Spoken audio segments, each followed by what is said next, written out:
करता है। ऑलराइट, अनंत विजय आपकी बारी है, बोलिए। मानक जी, मुझे तो इस शो के शुरू से ही आनंद आ रहा है और मैं आपको एक सुझाव देता हूं, क्योंकि यहाँ तो रायचंद बहुत होते हैं, मैं भी एक राय दे देता हूं आपको कि एक दिन रितिका खेरा जी को, गौरव राधिका, बल्लभ हाँ। को, है ना, खेड़ा जी को, गौरव बल्लभ को और रोहन एक गुप्ता। और है वो रोहन गुप्ता जी को, हाँ। इन तीनों को बुलाइए और इनसे विचार परिवार पर बात करिए। क्या आनंद आएगा आपको सुनने में।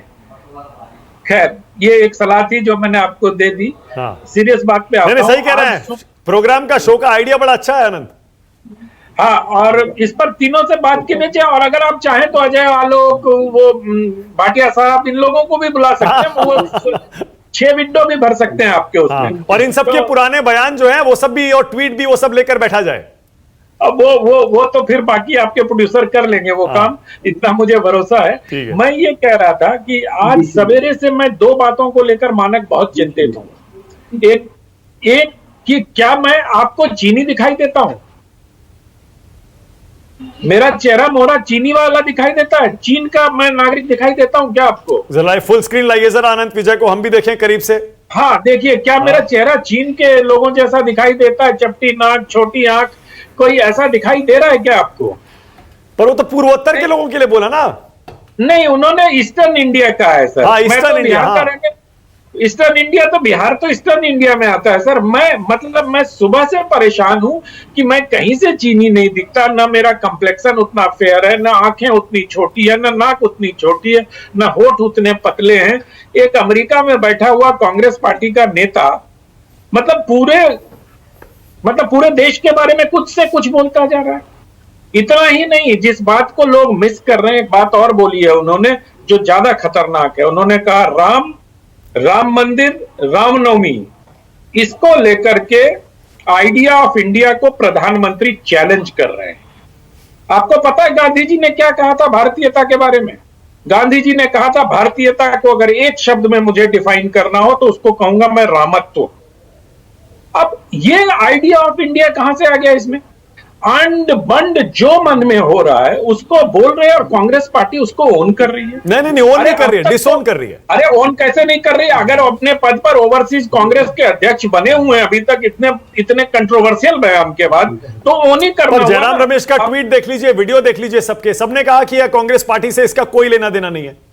सर, ये कांग्रेस पार्टी की बड़ी पुरानी आदत है। दिग्विजय सिंह के बयानों को याद कर लीजिए, रशीद भाई बैठे हैं, उनको याद होगा। वो संघ को लेकर इतने विवादित बयान दिया करते थे, चाहे 26/11 का हो, चाहे उसके पहले का हो, चाहे सुदर्शन जी को लेकर हो, वो बयान देते थे। उसके बाद कांग्रेस पार्टी कहती थी ये उनका व्यक्तिगत बयान है। ये कौन सी राजनीति है? मतलब अगर वो नेता के तौर पर बयान दे रहे हैं या नेता और व्यक्तिगत, ये बड़ी अजीब सी विडंबना है हमारे देश में। खैर, लेकिन ये जो बात कही है उन्होंने, सत्यनारायण पित्रोदा जी ने, वो बड़ी खतरनाक बात कही है आइडिया ऑफ इंडिया को लेकर। तो आइडिया ऑफ इंडिया को लेकर अगर इस तरह की बातें होंगी और उस पर कांग्रेस पार्टी की बड़ी तीव्र प्रतिक्रिया आनी चाहिए थी मुझे लगता है। लेकिन जितनी तीव्र प्रतिक्रिया मैं अपेक्षा कर रहा था श्रीमती प्रियंका वाड्रा से, कि जितनी तीव्र प्रतिक्रिया उन्होंने अंबानी अडानी पर दी रायबरेली में, उतनी ही तीव्र प्रतिक्रिया उनको राम मंदिर, रामनवमी और मंदिर जाने पर आइडिया ऑफ इंडिया के चैलेंज होने पर देना चाहिए था। और इसका मुझे लगता है कि चौथे चरण पर, मैं ये बातें सिर्फ इसलिए कर रहा था मानक कि इसका चौथे चरण पर बहुत बड़ा इंपैक्ट होने जा रहा है, जो बात आज सत्यनारायण पित्रोदा जी ने कही है।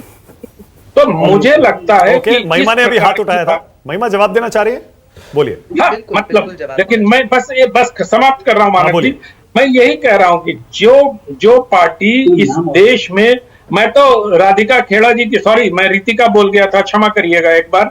तो राधिका जी ने जो बात कही थी, वो बातें कहीं ना कहीं से और अभी कुछ दिनों पहले मैं आप ही के चैनल पर प्रमोद कृष्णम की बाइट सुन रहा था, जिसमें वो बता रहे थे कि राम मंदिर को लेकर पार्टी के अंदर क्या हुआ था। इसी तरह से प्रणब मुखर्जी ने हिंदू और हिंदुत्व को लेकर अपनी आत्मकथा में जो बातें लिखी हैं कि किस प्रकार शंकराचार्य को गिरफ्तार करने का दिवाली के ठीक पहले निर्णय हो चुका था। तो ये सारी चीजों को अगर आप मिला के देखेंगे तो आपको एक हिंदुत्व विरोध की लकीर दिखाई पड़ती है। वो पता नहीं, जो लोग हिंदुत्व और रामत्व के विरोध में खड़े हैं, आज भारत की राजनीति में मुझे लगता है कि उनको अपनी प्रासंगिकता साबित करने के लिए बहुत कड़ा संघर्ष करना पड़ेगा। ओके, महिमा आपकी बारी, बोलिए। देखिए, बड़े सम्मान के साथ अभी जो बात वरिष्ठ पत्रकार महोदय ने कही, हमारी पार्टी के एक पदाधिकारी जो इंडियन ओवरसीज कांग्रेस के प्रेसिडेंट हैं और देश से कोसों दूर बैठे हुए हैं, उन्होंने कोई बात कही और तुरंत पहला अवसर मिलते ही पार्टी ने ये स्पष्ट कर दिया कि वो व्यक्तिगत तौर पे किसी पॉडकास्ट में गए, उन्होंने किसी पॉडकास्ट में व्यक्तिगत तौर पे कोई बात की। क्या पार्टी ने उनको उस पॉडकास्ट में भेजा? पहली बात। क्या पार्टी के कहने पे ये बयान दिया गया? क्या पार्टी का ऑफिशियल स्टैंड ये है? ये सारी बातें गौर करने की हैं।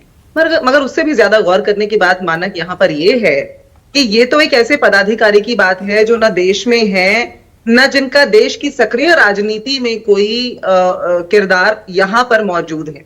लेकिन भाजपा के अंदर आपको याद होगा 7 वर्ष पहले की बात है, तरुण विजय इनके एक बड़े नेता, उन्होंने एक बयान दिया था इस देश के लोगों के रंग रूप के ऊपर, भगवान कृष्ण को काला कहा था और क्या क्या बातें नहीं कही थी। हमें तो कभी की कोई प्रतिक्रिया याद नहीं आती, ना प्रधानमंत्री की, ना पूरी की पूरी भाजपा की।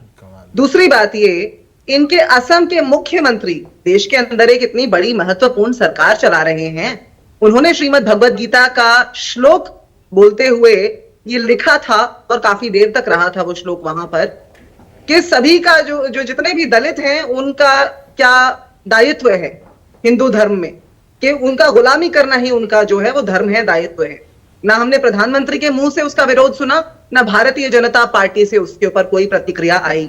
तो इसलिए जितने लोग आज इस बात के ऊपर अपनी प्रतिक्रिया दे रहे हैं या इसका विरोध कर रहे हैं, उन्हें यह बात ध्यान रखनी चाहिए कि भारतीय जनता पार्टी के राज के अंदर इनके मौजूदा मुख्यमंत्रियों, नेताओं, सांसदों, विधायकों द्वारा लगातार पिछले 10 वर्ष में महिला विरोधी, दलित विरोधी, गरीब विरोधी टिप्पणियां की जाती रही हैं। ठीक है महिमा, बावजूद उसके कोई प्रतिक्रिया नहीं होती। महिमा, लेकिन गलत कहा ना सैम पित्रोदा ने, जो जयराम रमेश ने कांग्रेस पार्टी ने ऑफिशियली अपना स्टैंड बताया है, आप वो तो दोहरा सकते हैं। हमने बिना समय जाया किए ये बोल दिया, बिल्कुल गलत है। हम इस कथन के भी विरोध में खड़े हैं और ऐसी मानसिकता के भी विरोध में खड़े हैं। अच्छा, ठीक है, लेकिन भाजपा ये कह के दिखाए। हाँ, अनंत विजय कुछ कहना चाह रहे हैं, बोलिए अनंत बोलिए। मैं सिर्फ इतना कह रहा हूं कि महिमा जी बहुत सम्मानित प्रवक्ता हैं एक राष्ट्रीय पार्टी की। 7 वर्ष पहले की बात पर उन्होंने अपना बेसिक प्रीमाइस तैयार किया अपने डिस्कशन का, लेकिन 5 वर्ष पहले यही सैम पित्रोदा न्याय के फॉर्मूला देके गए थे, जिस पर आपको याद होगा कि किसानों को 90,000 91,000 रुपया दिया गया था और बड़े फैन फेयर से राहुल गांधी जी ने उसको लॉन्च किया था। तो 5 वर्ष को बहुत सुविधाजनक तरीके से कोसों दूर रहना और पार्टी के पदाधिकारी न होना मान लिया जाए, और 7 वर्ष पूर्व की घटना पर भारतीय जनता पार्टी की प्रतिक्रिया की अपेक्षा करना मुझे लगता है। 10 सेकंड क्विक रिस्पांस बोलिए। न्याय का हो या कोई और फॉर्मूला हो, कांग्रेस पार्टी के अंदर कौन तैयार करता है? मैं समझती हूं कि आप बड़े गारंटी के साथ बोल सकते हैं कि वो तैयार करके गए थे। आप इतने वरिष्ठ हैं, सम्मानित हैं, तब ऐसी बात कहिए, वरना मत कहिए। क्योंकि कांग्रेस पार्टी के अंदर कोई व्यक्ति विशेष कोई फॉर्मूला तैयार ठीक है। ओके, अनुराग भदौरिया उसके बाद स्टूडियो में आ रहा हूं। अनुराग जरा मुझे ये